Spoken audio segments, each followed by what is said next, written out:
आज के सेशन में आप लोगों के जो बेस्ट फ्रिक्वेंट क्वेश्चंस हमारे पास आए हैं वो ये कि इस तरीके के ट्रेडिंग सेशन को कैसे ट्रेड किया जाए। जो ये ट्रेडिंग सेशन है इसको आप कैसे ऑब्जर्व कर पाएँ और पहले से पोजीशंस बना लें कि ये मोमेंटम आप ले पाएँ। ठीक है, तो इसके लिए बेसिकली जो आज कॉन्सेप्ट यूज हुए हैं ट्रेडिंग में वो हुए हैं गैप अप और गैप डाउन के कॉन्सेप्ट। ठीक है, कि गैप अप के बाद कैसी पोजीशन ली जाती हैं और गैप डाउन के बाद कैसी पोजीशन ली जाती हैं वो आपको पता होना चाहिए। ठीक है, तो उसमें से एक कॉन्सेप्ट आज मैं आपको क्लियर करूंगा। दो कॉन्सेप्ट हो जाए तो बहुत बेहतर है अगर समय मिला, नहीं तो एक तो कम से कम कर ही दूंगा। गैप और गैप डाउन के बहुत सारे प्राइजेशन के सेटअप होते हैं जिनको हमारे ट्रेडर्स बहुत पोजिशनल ट्रेड करते हैं। आज के प्राइस में भी हमारे ट्रेडर्स ने अच्छी खासी पोजीशंस इसके बाद जो कि आप लोगों को पढ़ाया गया सेटअप है, अगर आप लोग बताएंगे नीचे कमेंट सेक्शन में कमेंट कीजिएगा तो मैं आपको दोबारा से पढ़ा दूंगा। अगर आपको पिछला वीडियो देखना है तो नीचे डिस्क्रिप्शन में टेलीग्राम का लिंक है, उसको आप ओपन करेंगे तो वहाँ पर आपको इस वीडियो का लिंक मिल जाएगा, मैं पिन कर दूंगा। ठीक है, तो वहाँ से जाके आप इन सेशंस को देख सकते हैं कि इसको कैसे प्राइस को ट्रेड करते हैं। जब प्राइस प्रीवियस डे हाई के पास क्लोज किया हो फिर जाकर आ जाए तो उसको ट्रेड कैसे करते हैं। ठीक है, तो मैंने उसके लिए पहले एक सेशन किया हुआ है। चलिए शुरुआत करते हैं, गैप अप को समझते हैं और गैप डाउन को समझते हैं। आज गैप अप की थ्योरी को समझेंगे। ठीक है, गैप अप की थ्योरी अगर क्लियर हो गई तो गैप डाउन की थ्योरी भी आपकी लगभग क्लियर हो जाएगी। ठीक है, फिर आपके कुछ एक कॉन्सेप्ट रह जाएंगे, उनको मैं क्लासेस में डिस्कस कर पाता हूँ कितना, क्योंकि इतना समय यहाँ पर नहीं मिल पाता है। चलिए शुरुआत करते हैं। देखिए, गैप अप दो तरीकों से होता है। पहला तरीका ट्रेंड के साथ किए गए गैप अप। दो ट्रेंड में दो तरीके के गैप अप। पहला वो, अगर प्राइस पहले से अप ट्रेंड में है, ध्यान से सुनिएगा, पहले से अप ट्रेंड में है। ठीक है, प्राइस कोई है और पहले से ऊपर जा रहा है, इसका मतलब क्या है, बायर्स स्ट्रांग है। बायर्स स्ट्रांग है। बायर्स स्ट्रांग होने का मतलब क्या है, खरीदारी चल रही है।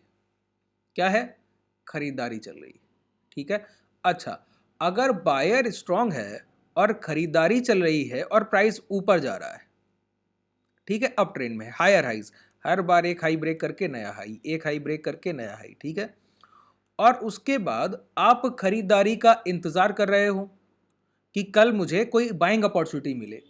तो बाइंग अपॉर्चुनिटी एक अप ट्रेंड के प्राइस में रिटेलर कैसी बाइंग अपॉर्चुनिटी चाहता है कि महंगा प्राइस चल रहा है, सस्ते में खरीदारी करने का मौका मिल जाए। सब यही तो बाइंग अपॉर्चुनिटी हम लोग चाहते हैं कि अगर कोई प्राइस 100 का भाव चलते चलते 105 गया, फिर 110 गया, अब 115 पहुंच गया, तो हम खरीदारी की अपॉर्चुनिटी चाहते हैं, बाइंग तो हम भी करना चाहते हैं।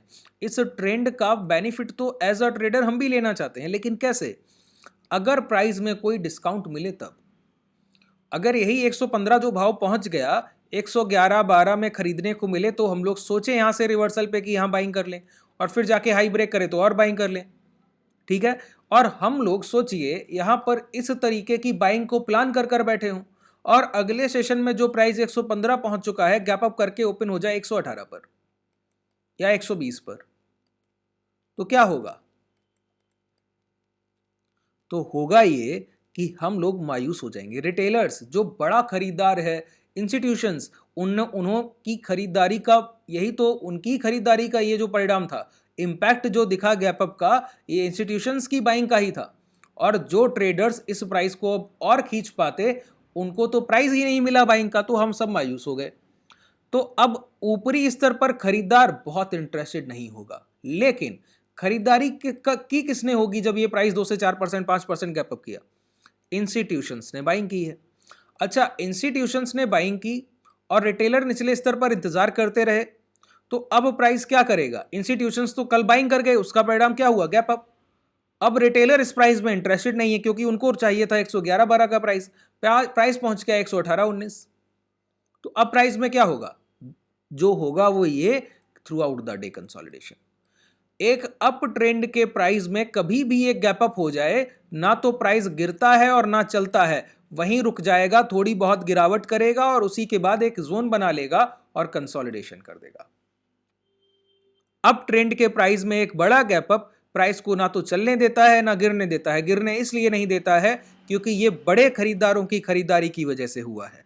चलने इसलिए नहीं देता है क्योंकि रिटेलर इंटरेस्टेड नहीं है। इतना बेहतरीन कॉन्सेप्ट अब आप कभी इसको नहीं सीख पाएंगे। ठीक है, अब क्लियर हुआ कि अप ट्रेंड के प्राइस में जब गैप अप होता है तो मेजॉरिटी ऑफ ट्रेडर, आप जैसे लोग जो अभी बाजार में आए हैं, नए नए हैं, तो ये गलतियां करते हैं कि इतना ऊपर खुल गया, अब तो बहुत बहुत ऊपर चला जाएगा, तो आप जल्दी से खरीदारी करने का सोचते हैं। वहीं पर गलती होती है सर, और आप अपना कैपिटल गवा देते हैं कि उस दिन कोई मोमेंटम होगा नहीं, तो जितना प्रीमियम डिके हुआ वो हेज करने वाले ट्रेडर्स प्रॉफिट लेकर चले जाते हैं। उनको पता है, हमारे ट्रेडर्स को पता रहता है कि एक अप ट्रेंड के प्राइस में एक बड़ा गैप अप कोई अपॉर्चुनिटी लेकर नहीं, बस बायर्स के लिए मायूसी लेकर आएगा, तो एक हेज बनाइए और जो बायर्स मायूस हैं उनका पैसा लेकर घर आ जाइए, तो हेज करना सबसे बेनिफिशियल है। ठीक है, तो कंसोलिडेशन जब भी हो रहा हो तो दोनों तरफ से कॉल एंड पुट में एक हेज पोजीशन लेकर बैठ जाइए, और आपके जो भी प्रीमियम डिके होंगे वो बायर का लॉस और सेलर का प्रॉफिट।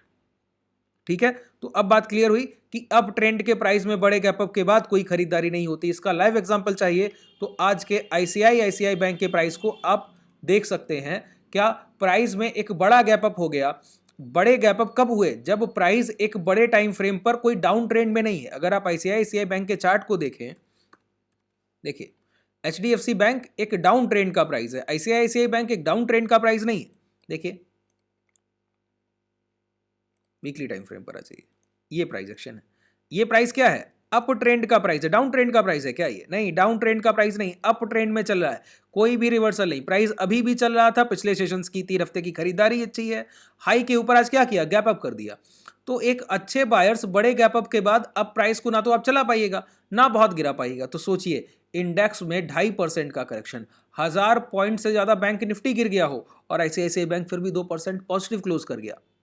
किसका परिणाम था? एक अप ट्रेंड के प्राइस में गैप अप का परिणाम था। एक स्ट्रॉन्ग प्राइस में गैप अप होगा तो प्राइस क्या करेगा? Through out the day consolidation. तो ये आज का प्राइस एक्शन है। थोड़ी गिरावट के बाद प्राइस ने जोन बना लिया और उसी में क्लोजिंग कर दी। बात क्लियर हो गई? अच्छा, अब आते हैं दूसरे कॉन्सेप्ट पे। यही गैप अप जब एक डाउनफॉल के प्राइस में हो तब क्या होगा? एक डाउन मोमेंटम चल रहा है और उसमें एक गैप अप देखने को मिले, तो देखिए क्या होगा, बताइए, समझिए।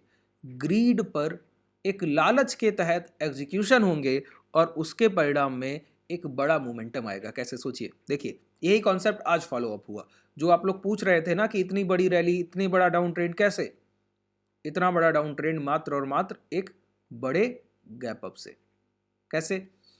एक प्राइस है जो 200 पे ट्रेड कर रहा है, 200 के प्राइस को ट्रेड कर रहा है, ठीक है, वहां से गिरावट आती है, प्राइस में लो लग गए 180 के। अब देखिए गिरावट हुई तो सेलर यहां पर, जिससे ये अपॉर्चुनिटी मिस हो गई, वो क्या सोचेगा? मुझे थोड़ा ऊपर दोबारा बेचने का मौका मिले। लेकिन गिरता हुआ प्राइस कभी बड़ा एक रिट्रेसमेंट नहीं करता, छोटा रिट्रेसमेंट करता है। 182 183 तक जाएगा, लौट कर दोबारा 170 किलो लगा देगा। अब देखिए, जो सेलर यहां इंतजार करते रह गए, किस लिए? कि मुझे भी अपॉर्चुनिटी मिल जाए, एक हायर प्राइस पर बेचने का मौका मिले। अच्छा, जब मैं बोलता हूं कि हायर प्राइस पर बेचने का मौका मिले, तो मैंने कमेंट सेक्शन में देखा, आप लोग कमेंट करते हैं कि हायर प्राइस पे बेचने का मौका मिले तो प्रॉफिटेबिलिटी कैसी, मुनाफा कैसे होगा? ऑप्शन सेलर जो है उनको भी ये कंफ्यूजन होता है कि मैं 100 का प्रीमियम बेच दूं, अगर मैंने कोई स्ट्राइक प्राइस मान लेते हैं कि 45,000 का कॉल ऑप्शन बेच दिया और 100 रुपए प्रीमियम था, तो मेरा प्रॉफिट कैसे होगा? अरे सर, बायर है तो 100 का प्रीमियम 120 होने पर प्रॉफिट होगा, सेलर है तो 80 होने पर प्रॉफिट होगा आपको। इसमें कैसा आपको कंफ्यूजन है? वैसे ही समझिए, देखिए हायर प्राइस पर हम लोग क्या है, बेच रहे हैं, बिकवाल है, तो सस्ती चीज को महंगा बेचना चाहते हैं। महंगा कैसे बेचना चाहते हैं? तो हमने पहले चीजों को खरीदा नहीं, लेकिन हम महंगा पहले ही बेचकर बाद में सस्ता खरीद लेंगे। ये भी तो एक तरीका है किसी चीज को बेचने का। मेरे पास कोई एक वस्तु नहीं है, मान लेते हैं कि मेरे पास कोई एक वस्तु नहीं है, ठीक है, एग्जाम्पल के तौर पर मान लिया कि एक बिस्किट का पैकेट मेरे पास नहीं है, लेकिन सामने से एक डिमांड आई कि पार्ले जी का पैकेट मैं 15 रुपए में खरीदना चाहता हूं, ठीक है, तो मैं बोलूंगा आप चलिए घर, ये 15 रुपए मुझे देकर जाइए, मैं जिम्मेदारी लेता हूं, आपको घर पे आके दे जाऊंगा। बात क्लियर हुई? तो 15 रुपए वहां से लिए और 5 रुपए का एक पार्ले लिया और जाकर उसके घर डिलीवर कराया। तो बेच पहले दिया, खरीद बाद में लिया। यही हम लोग स्टॉक्स में करते हैं। क्या? एक प्राइस जो पता है कि बाद में गिर जाएगा, तो हायर लेवल पर पहले सेल कर दिया, बाद में जाकर खरीद लेंगे। बात क्लियर हुई? तो इसमें क्या कंफ्यूजन है कि हायर प्राइस पे बेचना है? कोई कंफ्यूजन नहीं मेरा हिसाब से होना चाहिए, ठीक है, ये तो बहुत सिंपल सा कॉन्सेप्ट है। तो देखिए, तो जब प्राइस गिर रहा होता है तो रिटेलर क्या चाहता है कि एक रिट्रेसमेंट में ऊपरी स्तर पर खरीदने को, बेचने को मिल जाए, तो निचले स्तर पर दोबारा हम लोग एक डिस्काउंट प्राइस पे खरीद लेंगे, मेरा मुनाफा हो जाएगा, यही तो चाहता है।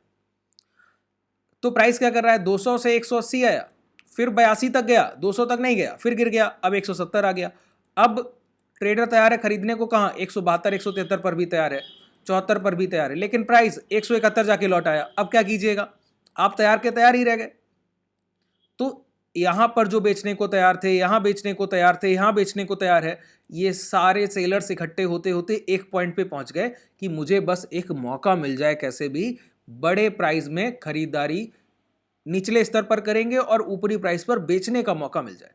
जो ये प्राइस अब 160 आ गया है, कैसे भी मुझे 165 166 मिल गया तो मैं यहां पर बड़ी शॉर्ट सेलिंग की पोजीशन लेकर बैठ जाऊंगा, ऐसा सोच लिया है पहले से ट्रेडर ने। और ऐसा एक ट्रेडर नहीं है, इस गिरावट में बहुत बार सोचा गया, बहुत से लोगों ने समय समय पर अलग अलग लेवल्स पे सोच रखा है। अब होगा क्या, उनके माइंड के साथ प्राइस प्ले करेगा। कैसे, अचानक से एक दिन बड़ा गैप अप मिल गया।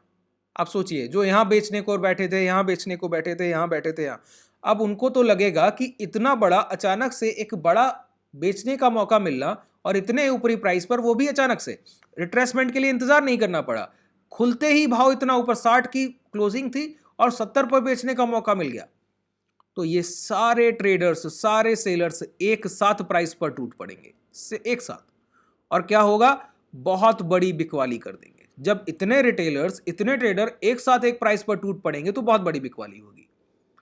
तो कभी भी गिरते हुए प्राइस में अचानक से एक बड़ा गैप अप पैनिक क्रिएट कर देता है।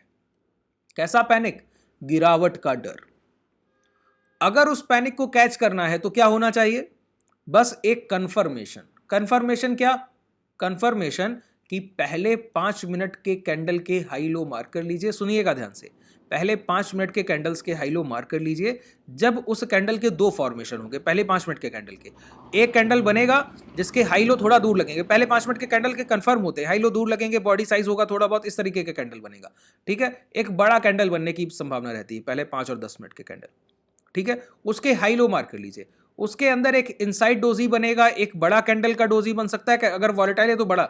एक पैनिक जब हो रहा होता है बाजार में तो वॉलेटिलिटी ज्यादा रहती, अप एंड डाउन ज्यादा रहता है, तो ये डोजी का फॉर्मेशन कैसा भी हो सकता है, आइडियल नहीं होगा। इसमें थोड़ा बॉडी साइज भी देखने को मिल सकता है, हाई लो दूर दूर हो सकता है, कुछ भी हो सकता है। लेकिन एक कैंडल है, पहली कैंडल के बाद ऐसा जरूर बना होगा, 5 मिनट की कैंडल के बाद, जो इस कैंडल के अंदर अपने ओपन हाई लो क्लोज में से कम दो एस्पेक्ट रख रहा होगा, ओपन या क्लोज, ओपन या हाई या ओपन या लो, कुछ ना कुछ इसके अंदर दो एस्पेक्ट इसके आ रहे होंगे, बस इतना ध्यान रखना है। ओपन और हाई आ जाते हैं बेसिकली, ओपन और हाई इस कैंडल के अंदर आ जाते हैं, क्लोजिंग इसके बाहर नहीं होती है, अंदर ही हो जाएगी, लेकिन लो इसके बाहर नीचे की तरफ लग जाते हैं, इतना होता है, ठीक है। तो जो भी हो, अब यही कैंडल निर्णायक होती है। अगर इस दूसरी कैंडल के लो ब्रेक हो गए तो डे हाई के साथ शॉर्ट कर दीजिए, 9:25 पर आपको मॉर्निंग में ही ट्रेड मिल जाता है, और यकीन मानिए वो आपका हाईएस्ट प्रॉफिटेबल सेशन हो सकता है, लाइफ का सबसे ज्यादा कमाने वाला सेशन आपका वो हो सकता है, ठीक है। ये कॉन्सेप्ट अगर आप ध्यान रखेंगे तो जब जब प्राइस में एक वीकनेस देखने को मिलेगी, डाउनफॉल देखने को मिलेगा, उसके बाद बड़ा गैप अप, आपको हमेशा एक अपॉर्चुनिटी गेनर दिखेगा कि यहां पर अपॉर्चुनिटी है, अब यहां पर कोई ट्रेड एग्जीक्यूट किया जाए तो हम लोग यहां पर बड़ा पैसा कमा लेंगे। आज क्या हुआ बताइए, हम लोग एक डाउनफॉल, डाउन ट्रेंड के प्राइस में थे, और अचानक से ये देखिए प्राइस में कंसोलिडेशन चल रहा है, ऊपरी स्तर पर सब बेचने को तैयार बैठे हैं, लेकिन प्राइस वहां पहुंचा ही नहीं, निचले स्तर पर ही कंसोलिडेशन करे दे रहा है बार बार बार बार। बात क्लियर हो रही, अब यहीं पर कंसोलिडेशन चले जा रहा है, तो ऊपरी स्तर पर सेलर्स बैठे हैं बेचने को। आज प्राइस ने गैप अप किया और सभी को इनवाइट कर लिया।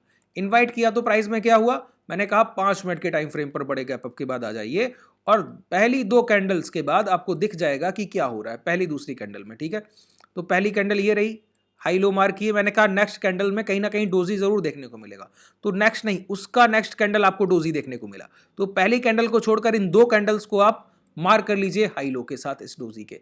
जैसे ही इसके लो ब्रेक हुए, देखिए रियल मोमेंटम की शुरुआत होती है, और ये मोमेंटम आपके सामने है, ठीक है। ये प्राइस जब आप स्ट्रक्चर को ट्रेड करेंगे, इस तरीके से मूवमेंट को जब आप पकड़ने लगेंगे, तो समझिए कि अब आपकी ग्रोथ बहुत पास में आ गई है, ठीक है। ये बिल्कुल ऑथेंटिक कॉन्सेप्ट है, मैंने आपको प्राइजेक्शन का एक एक लॉजिक क्लियर कर दिया है कि क्यों गिरावट होगी, क्या उसके कारण है, ट्रेड के पीछे क्या क्या लॉजिक आ रहे हैं, वो सारे आपको क्लियर हो गए, कुछ भी डाउट नहीं रह गया होगा। अगर अभी भी कोई डाउट रह गया तो नीचे आपके पास कमेंट सेक्शन है, वहां पर जाकर लिखिए, विद इन 5 मिनट्स में आपके रिप्लाई देता हूं। अगर डायरेक्ट बात करना चाहते हैं तो डिस्क्रिप्शन में आपके पास कॉन्टैक्ट डिटेल है, वहाँ से आप बात कर सकते हैं। और कम्युनिटी को ज्वाइन करना चाहते हैं, डेली 1 घंटे के सेशंस के साथ सीखते हुए आगे बढ़ना चाहते हैं लाइव ट्रेड्स के साथ, तो आप ज्वाइन भी कर सकते हैं। चलिए, शुभ रात्रि, धन्यवाद।